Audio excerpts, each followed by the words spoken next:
किसी भी वस्तु की सही ढंग से दान करने की विधि क्या होती है, चलिए आज इसके बारे में आपको बताया जाए। क्योंकि देखो, जब भी हम सभी लोग जानते हैं, अपनी कुंडली दिखवाते हैं किसी को भी, तो वो लोग बोलते हैं कि आपको शनि का दान करना चाहिए, आपको गुरु ग्रह का दान करना चाहिए, आपको बुध का दान करना चाहिए, कुंडली में ये ग्रह खराब है, कुंडली में ये ग्रह आपको पीड़ा दे रहे हैं, तो उनका दान कर देना चाहिए, ऐसा बताते हैं काफी सारे एस्ट्रोलॉजर्स।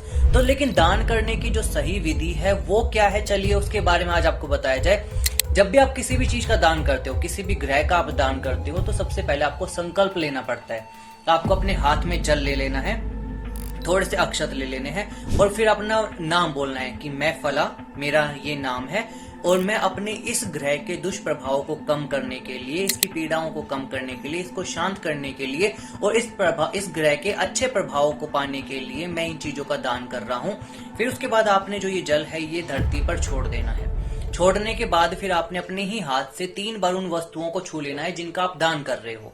छूने के बाद फिर वो जाकर किसी भी आप पंडित को, क्योंकि देखो सभी ग्रहों का आप अलग अलग होता है कि किसी को आप पंडित को दिया जाता है, किसी को जरूरतमंद को दिया जाता है। किसी ग्रह का दान आप अगर कुंवारी कन्याओं को दोगे या फिर पंडिताइन को दोगे तो वो ज्यादा लगता है। तो वो आपके एस्ट्रोलॉजर ने आपको बताया होगा कि किस तरीके से क्या क्या दान की विधि होती है। तो दान की विधि कुछ इस तरीके की थी, पूरी क्रिया इस तरीके की थी। अगर आप ये क्रिया करके दान करते हो तो फिर आपको रिजल्ट मिलता है। काफी सारे लोग बोलते हैं कि हमने दान भी करा लेकिन हमको रिजल्ट नहीं मिल पाया, क्योंकि आपने सही ढंग से क्रिया करके, सही प्रोसेस से आपने दान नहीं करा था। तो दान संकल्प लेकर ही किया जाता है, तभी आपको रिजल्ट मिलेगा।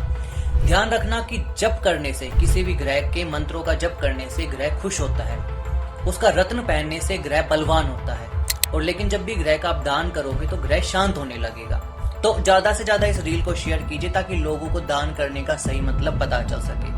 अगर आप बिना इस प्रोसेस के दान करते हो तो वो दान में नहीं, आपके पुण्य में, आपके परोपकार में काउंट हो जाएगा। जय श्री राम।